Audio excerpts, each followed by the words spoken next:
Olá, bom dia para você. Seja bem-vindo a essa edição. Chegamos naquele nosso horário de sempre, 8 horas 31 minutos. Apesar de estarmos em plena quinta-feira, é hora sim de religar os motores após esse feriadinho em pleno meio de semana. Chegamos para te contar as últimas notícias, o que aconteceu e quais os assuntos que estão em destaque no Brasil e no mundo. Vamos ao nosso cardápio de notícias. Conferir os assuntos desse 2 de maio. Trazemos um balanço sobre as chuvas no Rio Grande do Sul. Em 4 dias, o estado tem o triplo de chuvas, 11 mortes e alerta para mais tempestades. CGU aponta que INSS pagou 193 milhões de reais em benefícios a pessoas já falecidas em 4 anos. Polícia retira estudantes de acampamento na Universidade da Califórnia. E ainda, desabamento em estrada deixa 48 mortos no sul da China. Viu só como estamos cheios de notícias para compartilhar com você? É a partir de agora, portanto, vamos juntos. Subiu para 11 o número de mortos nas enchentes no Rio Grande do Sul. O governo decretou estado de calamidade pública por conta das cheias que já afetaram mais de 100 cidades desde a segunda-feira. Com a medida, órgãos e entidades da administração pública estadual poderão prestar apoio à população nas áreas afetadas. Vamos ver. O município de Santa Maria, na região central do estado, foi a cidade com o maior volume de chuva em todo o estado nos últimos dias. A cidade teve 436 milímetros de chuva, o triplo do normal para um mês, que é de 140 milímetros. O município também já registrou uma morte. Segundo a prefeitura, está complicado o resgate de quem ficou isolado, principalmente na região de Santa Maria e nos vales, regiões em que os rios e os municípios são cercados por morros e elevações, dificultando o escoamento da água.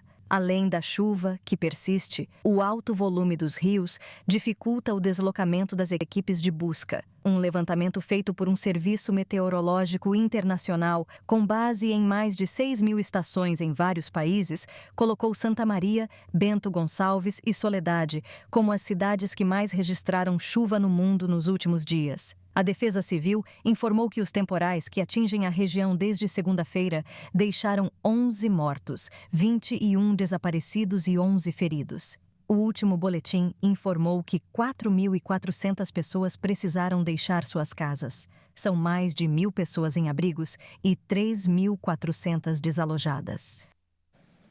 E essa frente fria, gente, se desloca do estado gaúcho com destino a Santa Catarina. Segundo a Defesa Civil, há alerta de chuvas intensas para a região. E os acumulados de chuva entre hoje e sexta-feira podem passar dos 200 milímetros. Quem fala com a gente direto de Criciúma é a nossa repórter Michele Veiga. Michele, conta pra gente como que está a situação por aí nesse exato momento. Dani, a situação está assim, raio, muito trovão e muita chuva. Foi assim durante todo o feriado do dia 1º e continua na manhã dessa quinta-feira e deve seguir assim pelo menos até sábado. Como você disse, é a previsão feita pela Defesa Civil do Estado, que está alertando diversas regiões. Essa chuva ela não vai ser intensa em toda Santa Catarina, mas como a gente está bem pertinho aqui do Rio Grande do Sul, né? Já estamos na região sul para o extremo sul, a gente está recebendo essa carga de chuva muito forte nesses 2 dias, variando aí, como você disse, de 80 a 100 milímetros é a previsão. Para a pessoa ter uma noção, é o que cairia de chuva em um mês, vai cair no máximo em 3 dias. Municípios como Praia Grande, Jacinto Machado, que estão ali perto do limite dos estados, já estão em total alerta devido ao leito dos rios terem subido, mas ainda estão dentro das margens. Mas todas as prefeituras da região sul e extremo sul de Santa Catarina estão em alerta total, porque já há áreas com risco de inundação e também as regiões serranas, como a Serra do Rio do Rastro, em virtude aí de deslizamentos, enfim. Mas essa chuva toda ainda vai chegar à capital do estado, a Florianópolis, que há cerca de 15 dias sofreu bastante com chuvas intensas, então toda a região continua em alerta. Santa Catarina, o estado super solidário, já enviou mais de 40 homens, aeronaves, embarcações e também carros para o estado vizinho, para o Rio Grande do Sul, para ajudar aí nas buscas. Como a gente tem percebido, Dani, aqui é uma região, né, uma muito próxima da outra, então o pessoal se desloca para passar final de semana na região serrana do Rio Grande do Sul, uma região muito atingida, então as pessoas têm essa solidariedade, essa preocupação, porque também tem muitos parentes, né, num estado para o outro. E devido a essa chuva toda, Dani, a CBF cancelou todas as partidas envolvendo os clubes gaúchos nesse final de semana e meio de semana. Então, a Juventude, que ia jogar fora, o Internacional e o Grêmio, que ia receber o Criciúma no domingo, não vão ter partidas até pelo menos a próxima segunda-feira. A determinação da CBF, assim como qualquer outra competição, está cancelada. Pois é, Michele, o mais importante é que as pessoas fiquem em segurança. Então, tudo o que precisar ser feito para evitar esse deslocamento, que as pessoas coloquem a vida em risco, é de suma importância. Muito obrigada, Michele, pela sua participação aqui com a gente. A Controladoria Geral da União identificou que milhares de pessoas já falecidas receberam benefícios do INSS. Os pagamentos indevidos aconteceram desde 2019 e somam 193 milhões de reais. A auditoria aponta que mais de 17 mil pessoas que já foram a óbito receberam pagamentos entre janeiro de 2019 e julho de 2023. O relatório revela que houve em torno de 230 novos casos por mês. Segundo a Controladoria Geral da União, as falhas foram identificadas desde 2020. A auditoria verificou também que 75% dos pagamentos de aposentadorias e pensões, por exemplo, feitos a beneficiários com indicativo de óbitos, foram mantidos por até 3 meses após a morte. E o INSS começa a pagar hoje a primeira parcela do 13º salário para aposentados e pensionistas que recebem mais do que o salário mínimo. As datas do depósito do benefício variam conforme o valor que o segurado ganha e o número final do benefício. Também terão direito ao valor os beneficiários do INSS que, em 2024, recebem auxílio por incapacidade temporária, auxílio acidente, aposentadoria, pensão por morte ou auxílio reclusão.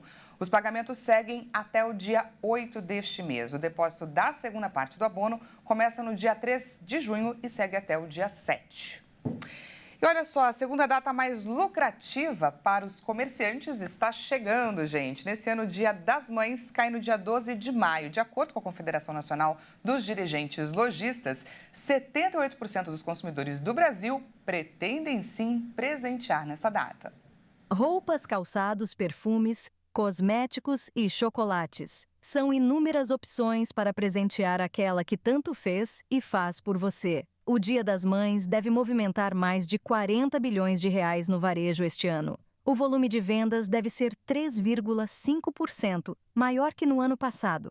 A estimativa é que 128 milhões de pessoas vão às compras neste ano. De acordo com o divulgado pela Confederação Nacional de Dirigentes Lojistas, o estado de São Paulo é onde deve haver a maior participação nas vendas, com 3,9 bilhões de reais, seguido por Minas Gerais, Rio de Janeiro e Rio Grande do Sul.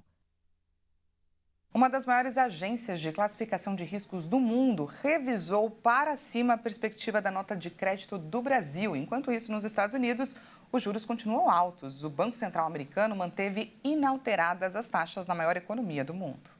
Atualmente, o nível do país é BA2, que indica um risco maior para investimentos estrangeiros. A instituição manteve a nota, mas mudou a perspectiva da avaliação de estável para positiva, sinalizando que pode elevar o rating no futuro.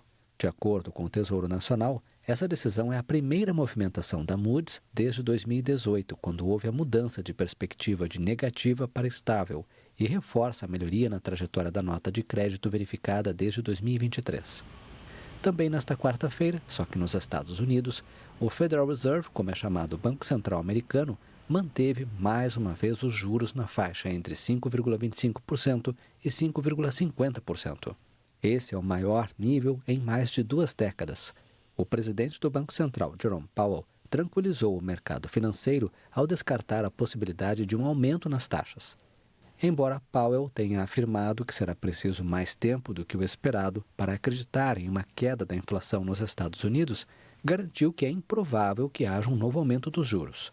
O Comitê de Política Monetária destacou a ausência de novos avanços para sua meta de inflação de 2% anual, em um contexto de recuperação dos preços ao consumidor. Os principais índices de ações em Nova York fecharam com resultados mistos. O Dow Jones subiu 0,23%, Nasdaq caiu 0,33% e o S&P 500 cedeu 0,34%. Mais de 20 empresas brasileiras estão participando de um experimento que reduz a semana trabalhada para 4 dias. Melhorias de comportamento e produtividade foram apontadas nesse estudo. O estudo está sendo realizado pela 4Day Week, uma organização sem fins lucrativos que faz pesquisas sobre trabalho ao redor do mundo.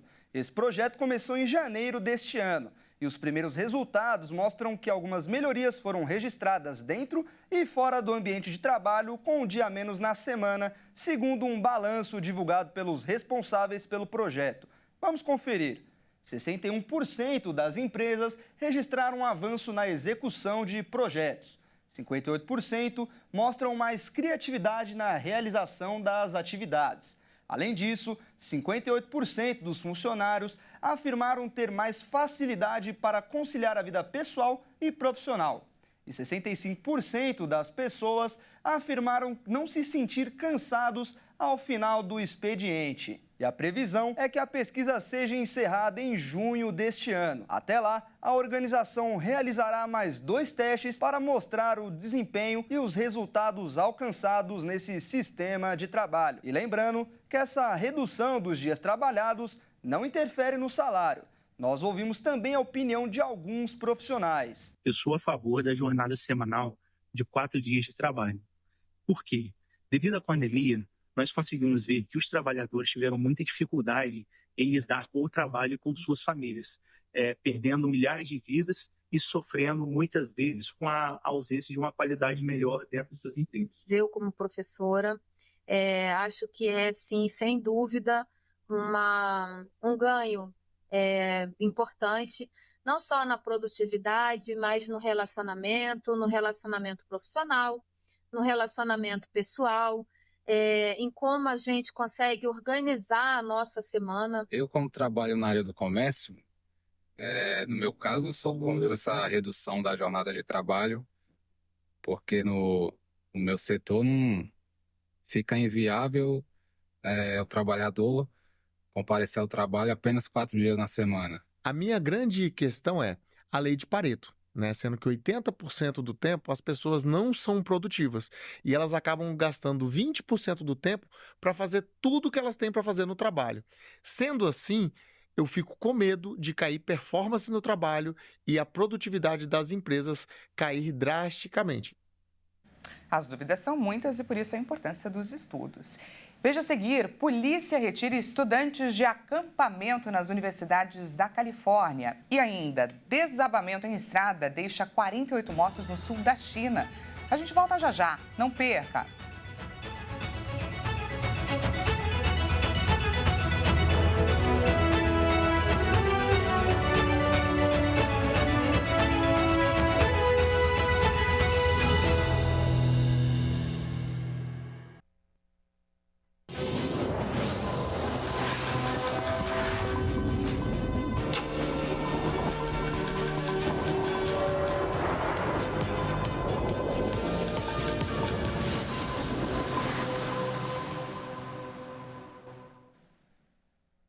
Seja bem-vindo mais uma vez, nós estamos de volta e ao vivo, 8 horas e 46 minutos pelo horário de Brasília, trazemos mais destaques dessa quinta-feira para compartilhar com você.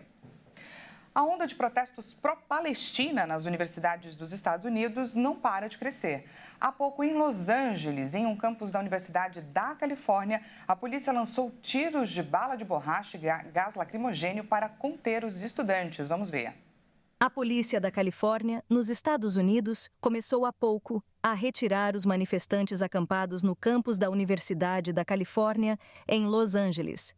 São protestos pró-Palestina, em sua maioria reivindicados por estudantes. Imagens registraram os intensos disparos de balas de borracha utilizados pela polícia a fim de deter os estudantes. A operação foi autorizada pelo Departamento de Polícia de Nova York. Até o momento, não há indicação de feridos. Ontem, quarta-feira, um confronto com alunos judeus suspendeu as aulas. A China publicou nesta quinta-feira um balanço atualizado do desabamento de uma estrada na província de Guangdong, que provocou 48 mortes. As fortes chuvas das últimas semanas na região provocaram o colapso de um trecho de 18 metros da estrada entre a cidade de Meizhou e o condado de Cabu, na madrugada de quarta-feira. O balanço anterior era de 36 vítimas. 30 pessoas ficaram feridas, mas estão fora de perigo. Imagens exibidas pelo canal estatal CCTV mostram máquinas escavando a encosta pela qual os veículos caíram e um guindaste que retirava os carros danificados do local. A imprensa estatal afirmou que o desabamento foi um desastre geológico natural provocado pelo impacto das chuvas persistentes que o governo vinculou às mudanças climáticas. A província de Guangdong, a mais populosa do país e com um importante centro industrial, foi afetada nas últimas semanas por vários desastres atribuídos a eventos climáticos extremos.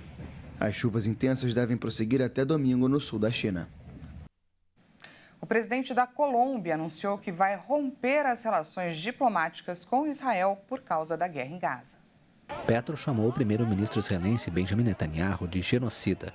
Por ter um governo por ter um presidente genocida. Genocida. A Colômbia é um dos principais aliados da África do Sul em seu processo contra Israel na Corte Internacional de Justiça por atos de genocídio em Gaza. Petro considera que Netanyahu está violando as normas consagradas na Convenção para a Prevenção do Genocídio de 1948.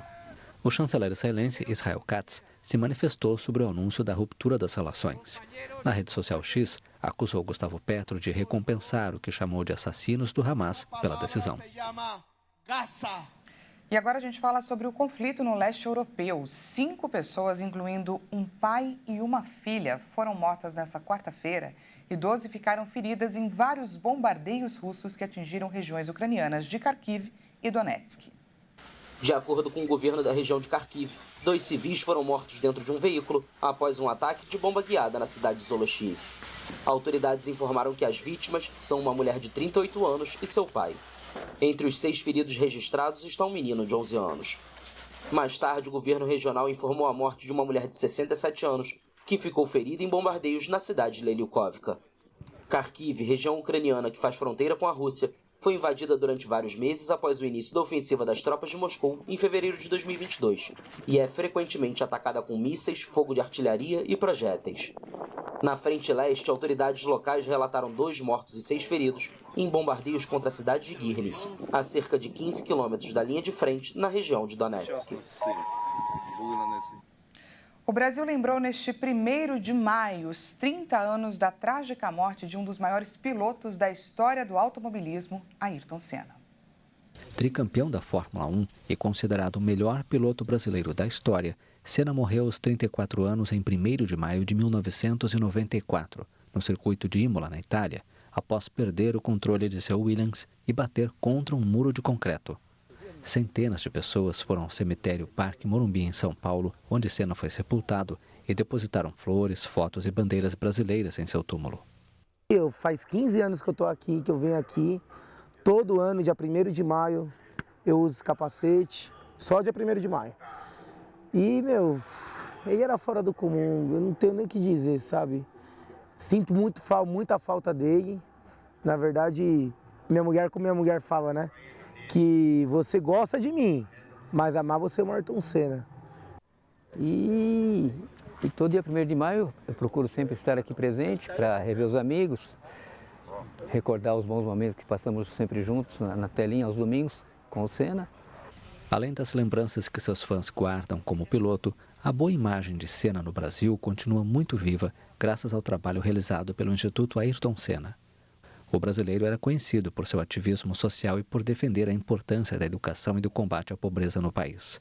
6 meses após sua morte, a família fundou o Instituto Ayrton Senna, presidido por sua irmã Viviane.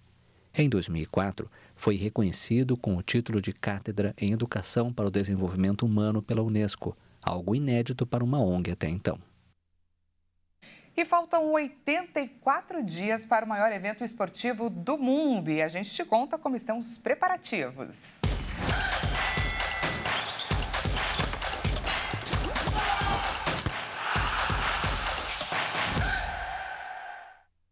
A chama dos Jogos Olímpicos de Paris 2024 viaja pelo Mediterrâneo rumo à França, a bordo do veleiro Belém. O barco de 3 mastros está previsto para atracar no dia 8 de maio no porto de Marselha. A chama olímpica dos Jogos de Paris em 2024 segue para a capital francesa pelo mar. Ela é conduzida pelo Mediterrâneo a bordo do veleiro Belém, que partiu do porto grego de Pireu.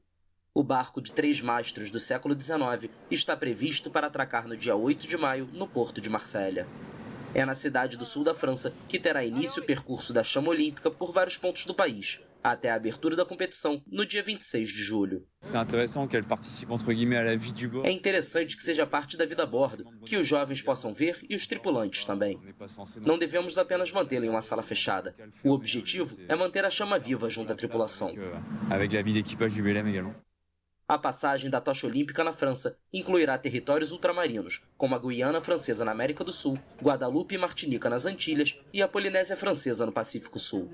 Além disso, a chama visitará 450 localidades na França metropolitana para terminar seu trajeto em Paris.